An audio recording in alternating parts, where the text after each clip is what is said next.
I'm Sarah Wilson and you're listening to the Roots and All podcast. I'm here to help you get growing. Join me as I explore everything plant related both indoors and out and provide the information you need to create your perfect green environment. Hello and welcome to this week's episode. This episode I'm speaking to Jake Rayson. Jake lives in rural Wales on a 2-acre smallholding, which is set up as a working forest garden. And because Jake lives in deepest, darkest Wales, there are times when the phone reception drops out a little, so my apologies for that. In addition to managing his own plot, Jake also teaches about and designs forest gardens in the UK and beyond.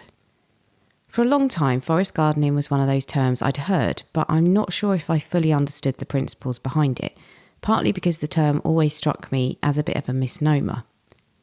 Essentially, it seems to be a common sense and ecologically respectful way of organising a productive garden. The first question I asked Jake was if he could explain exactly what it entails. So forest gardening is a productive way of gardening that works with nature to be sustainable and low maintenance. A kind of an easy way of understanding it is like an orchard underplanted with edible shrubs and perennial vegetables. So when you say productive, does everything in it have to be edible or are we talking other ways of producing things from it? Oh, other ways. I mean, there's a whole range of different things that you can be productive in a number of different ways. So you can have crops that you use for poles, so bamboo canes, and for firewood, and for building supports. So it could be string. You can make tying materials from various plants as well, and there are also system plants that support the garden as a whole, the ecosystem as a whole. It's not productive necessarily just being edible. It's a whole range of different things that you can produce. And could you have stuff in it that was ornamental, or is that breaking the rules? Absolutely not. I mean, it's absolutely fine to have ornamental things in there.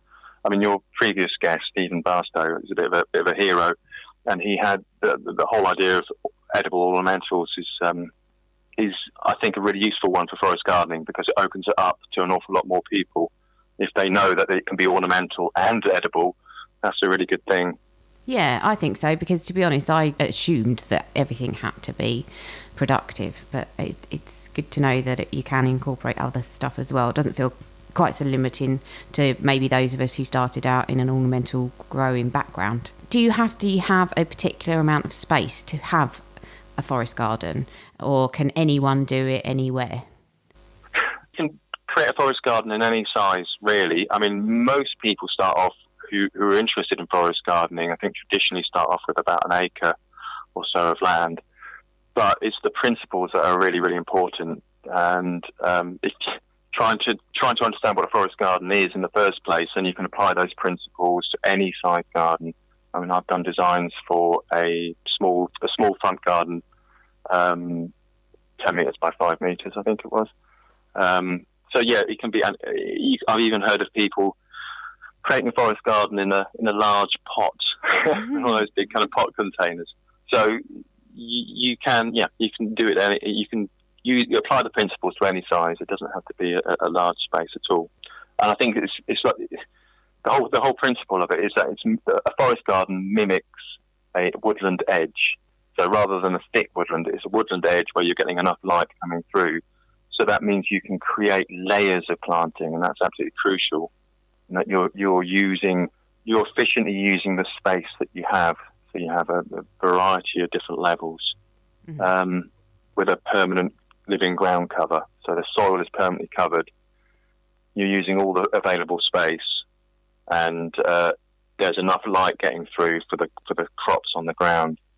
And the absolutely critical part of it is that it provides its own nutrients and its own pest control as well.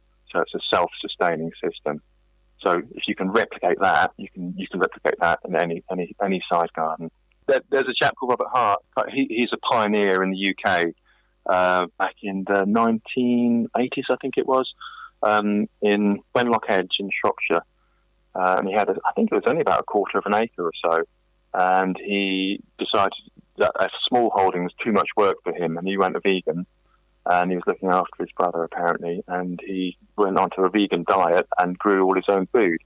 if you wanted to establish a garden and say you'd inherited a garden that already had some stuff growing in it, was maybe a bit established, how would you go about turning it into a forest garden? Is that a really complicated question? Yes, I mean, it depends an awful lot on what plants you've got growing there in the first place. I mean, there's quite a few. I mean, there is dozens of different species. I mean, the kind of common ones, the easy to grow ones, Hemerocallis, like daylily, which are very really good edible ornamental. Hostas, fuchsias. I mean, there are. I think it's Magellanica. Mm-hmm. Fuchsia Magellanica is one of the hardier ones, and it has the best tasting fruit apparently. Yeah, Cornus mass, Cornelian cherry, Cornus cusa. Yeah, there's a lot of kind of crossover. What bits of those do you eat? The berry. I actually haven't eaten them yet myself. The ones I've planted haven't fruited yet. But looking forward to it. The Cornus, yeah, they're kind of little kind of. They look like little strawberries, like slightly tough-skinned strawberries. They're kind of very interesting looking, and beautiful flowers. Do you have to be careful when you buy things like that you're buying the female plants? Check when you're buying it whether it's a fruiting plant or not. You really do have to be aware of the which one you're buying. There's obviously, and this is like across the board for all different plants, but there's like a sea buckthorn. You need to make sure that you've got a male plant for a pollinator and a female plant for the berries. But for Cornus mass, it should kind of clear when you're buying it whether it's fruiting or not. If you're buying, and this is the interesting thing, if you're buying from a specialist nursery, then they will tell you whether it's a fruit, whether you will get fruit from it and whether it requires a pollinating partner. Or... I think that actually goes back to what as you mentioned, Stephen, he was saying that if you are buying things to eat, you need to be pretty careful about where you source them from. So going back to if you were starting out doing a forest garden, what are some of the things that people might struggle with when they are starting out or establishing a forest garden? I think first of all, it's knowing where to get the information from.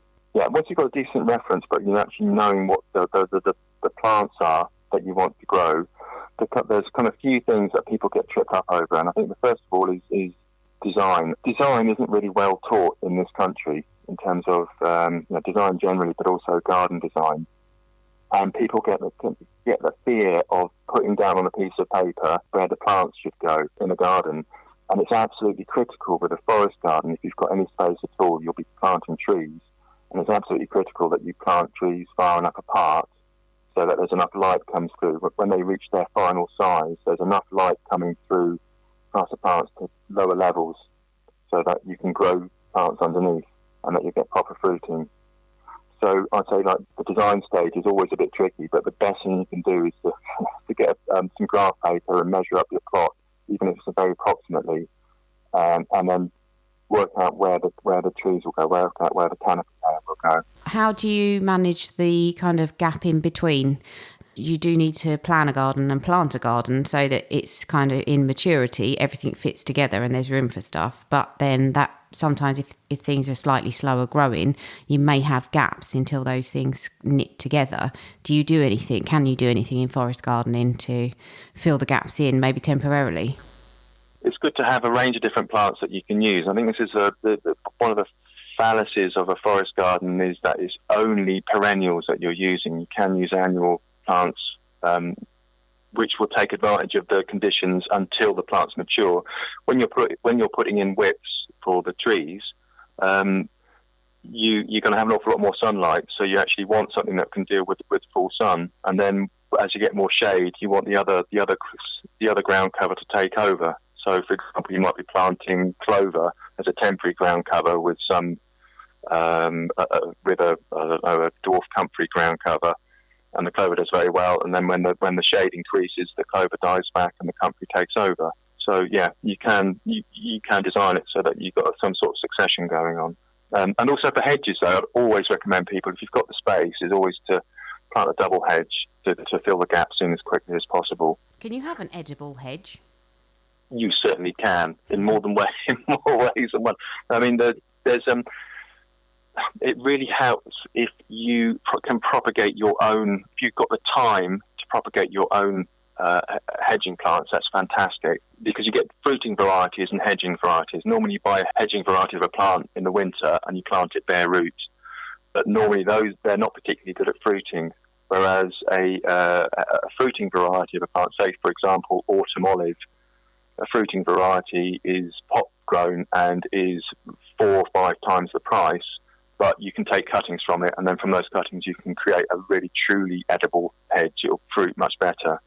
And other examples are buckthorn barberries. There's a Guelder rose. Well, actually, there's a close relation to the Guelder rose called viburnum. I can't remember the name of it. It's a North American high bush cranberry, which is closely related to the Guelder rose, and that has more edible berries. So there's a lot of windbreak plants that you can use, which you can eat. But also you can grow climbers up through the hedge. So if you've got a hedge which is along the northern boundary of your property, and it's 4 to 5 meters high, and then obviously that'll be facing the sun, and then you can grow a thornless bramble, for example, up through that hedge, and then you're getting a double crop then. I think I might have led you off on a tangent. Did you cover all your kind of tips for success when people are starting out? Oh no, there's loads more. Carry on.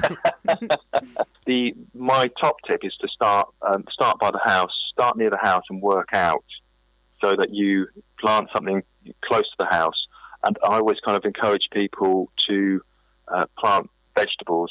And a really easy way into creating a forest garden is to start with perennial vegetables. And then you're getting a relatively quick return on your crop, and it enables you to you can then, once you've got that established, then you can move outwards, and do it section by section. Don't be afraid about having an area of your garden that is a bit wild, just with trees in it. But concentrate on planting up one area at a time, rather than trying to do, which is what I did when we moved here. Rather than try to plant everything at once, you plant it section by section. Windbreaks are some of the most important things to actually give the protection to the plants. If you're living somewhere which is exposed and you don't have any windbreaks, plants will really, really suffer. They'll take twice as long to get established, whereas if you put windbreaks in, then the plants will grow much, much quicker. Start with something simple and colourful and productive. So I always kind of say to people, plant up something like a forage or comfrey.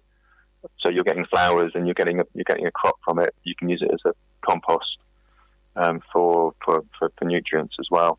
Yeah, I was thinking as you were speaking actually about the idea of making a garden that's productive for you.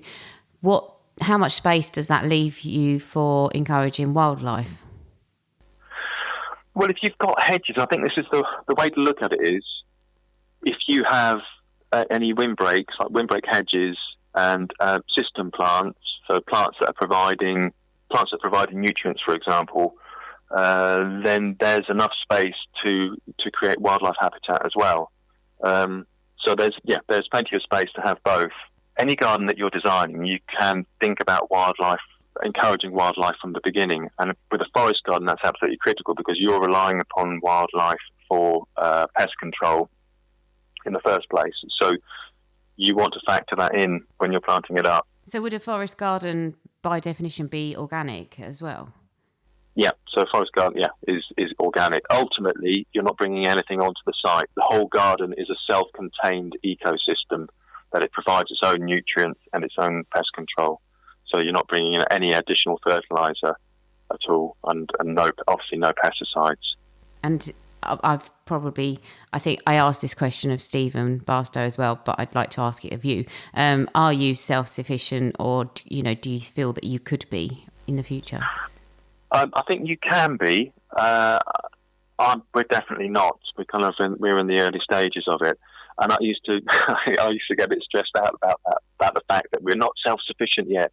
But I think it's much more important to get the bare bones of the garden in place, and then take as much time as you need to generate the harvest, because it's a lot of land. I mean, we've got 2 acres here, so we have the original forest garden, which has been going for 5 coming up for 5 years, and then another 1 acre garden. And when you're establishing a garden, it's a good idea to put the windbreaks in first, then plant the trees. But then you can leave it fallow. You can leave the ground as wild, as wild. If it's pasture, you can leave the ground as rough pasture, and then just mow it once or twice a year, and then do it section by section, plant up the understory bit by bit. So yeah, we will get there, but it won't be for a few years, because there are any vegetable garden do you grow vegetables? I don't know if you're a vegetable gardener as well. Not really. Don't tell anyone. Don't tell anyone. It's all right. No one's listening. I hate growing veg. It's like my least favourite thing. I just can't do it. I've got like a physical block. I can't do it. I did a bit last year, and next year I have huge plans. And there's a big project that will involve me growing a hell of a lot. But no, if I was left to my own devices and I didn't feel completely guilty, I wouldn't do it at all. No. I think it's really interesting. I think because it's a bit of a crossover. But I did some work last summer in the local market gardens, and they're vegan organic market garden, about 3 acre site, and they're really good. But they just do annual vegetables, and they don't have a minute spare in the day, and it is hard bloody work. It's propagation and planting things out and watering and weeding and watering and weeding and watering and weeding, harvesting. It's non-stop. Anyone who produces their own vegetables knows that it takes a lot of time, no matter whether you're harvesting sweet chestnuts or whether you're harvesting potatoes. It's a lot of time. There's a lot of time involved. Yeah, and just prepping it. I mean, God, cleaning it is unbelievable. Yep. And I think you kind of underestimate that when you think, we'll go self-sufficient. You don't think about the amount of time that it takes to actually prep stuff. We've got there's some perennial peppers, which are really nice little plants. What they're called, Alberto Locato or something, from Real Seeds over in Newport in Wales. And they're kind of much hardier chilies, and they produce really well. Little round chilies with black seeds. And we've got hundreds of them, absolutely bloody hundreds. And I'm trying to ripen them up at the moment. And you hang them up on the wall, and they look nice, but goodness me, they take a long time. And that's just the chilies, and then you've all the other crops that you're doing as well. Yeah. So it is a lot of work. Yeah. Yeah, and it's a lot of work, I think, as well for perennial vegetables. I mean, I again, doing it by stages. That you put the windbreaks, you put the windbreaks in first of all. Then you've got your canopy trees, which your big fruit trees, and your apple trees, and your nut trees. And then you put your bushes in, and then you get your herbaceous perennials, which are your perennial vegetables. And you still got to look after them. You know what I mean? You can't just let them do their own thing. You've got to make sure that they're not eaten by slugs, and they're getting enough light and all the rest of it. They have to be cared for just like any other plant. It sounds as if, though, if you get it right, you get it as you are from, you're kind of establishing it from the ground up. In theory, it should involve less maintenance than kind of traditional veg growing, I presume. Yep, absolutely. But it's getting it set up and that's the important point. Is it's getting it set up in the first place. Setting up a forest garden takes a lot of effort and time and attention. You are really selling it. I mean, I can't wait to start mine. but this is the question. I mean, you asked about how long does it take, the questions that you sent over. And it's interesting because it's how long does any garden take to set up? To get any garden established takes years. Oh, God, yeah. Yeah, it does. Yeah, and it's funny. I remember my mum's a teen gardener.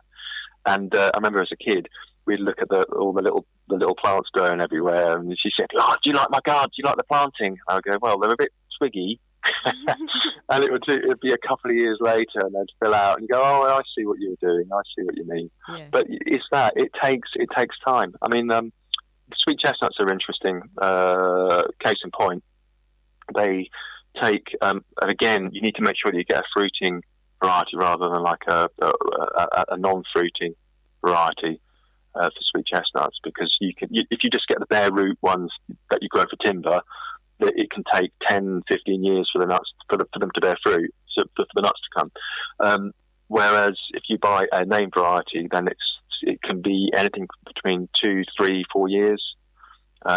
And then it takes about 12 years, or 10, 12 years, 15 years for the tree to mature. And then you're getting about 30 to 40 kilos of sweet chestnuts. Wow. So it's once you've got it set up and it's producing, then you've just got the harvesting and the prepping of the food. That small part. Yeah, just that small part. But once it does get going, then it's incredible. But it's the time in setting that up in the first place. I mean, it sounds as if really what you want to do is to go, when you buy a house, buy one with a ready-made forest garden in the back. But then actually what that made me think was, why aren't we doing this in our public spaces? It sounds as if it lends itself perfectly to that kind of environment.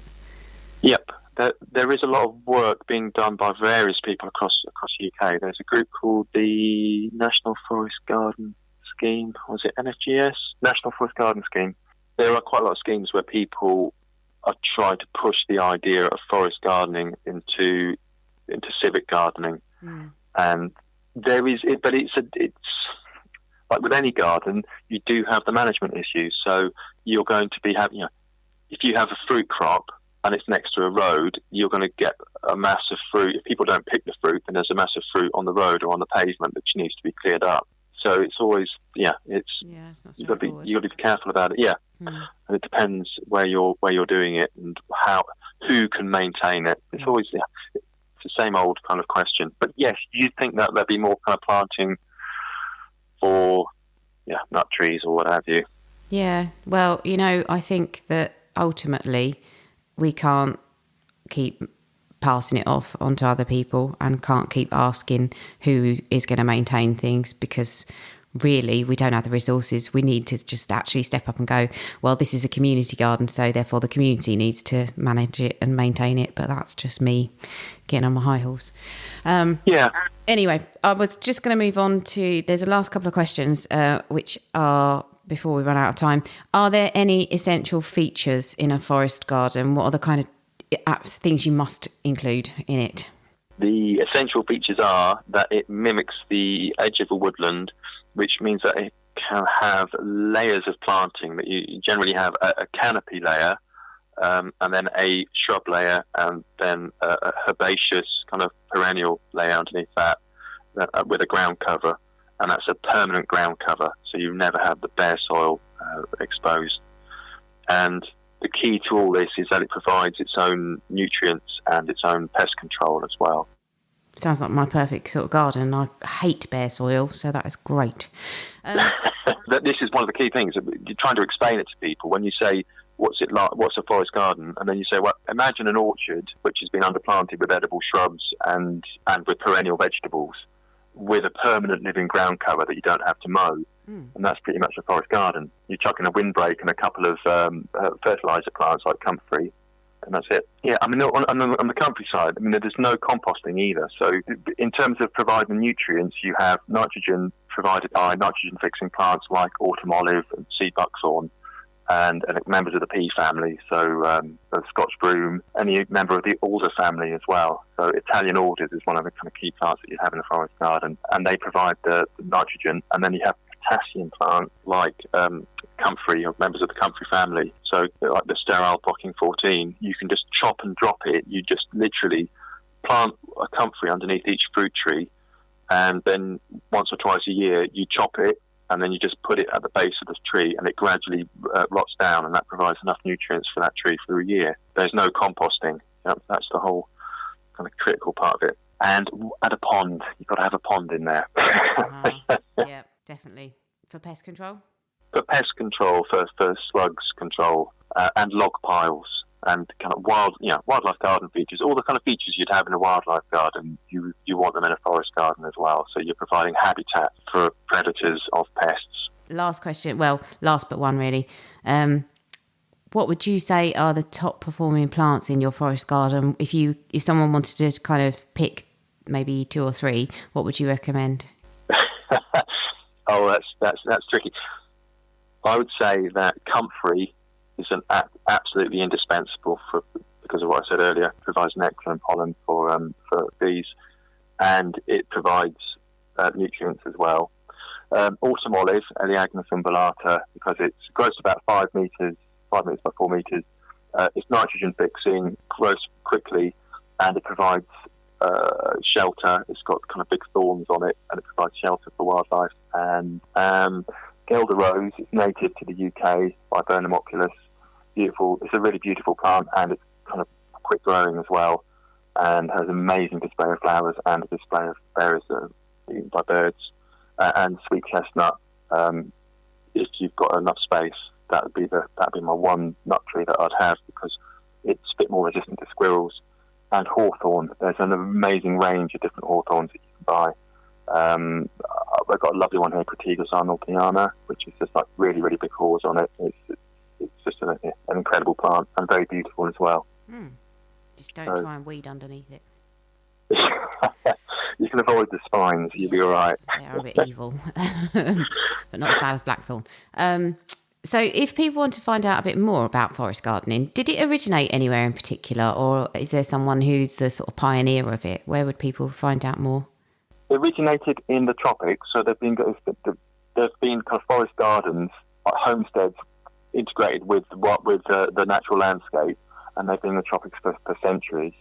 But in cool temperate zone in the UK, there's a chap called Robert Hart who pioneered it in the 1980s, and then he died, I think, in about 2002 or something.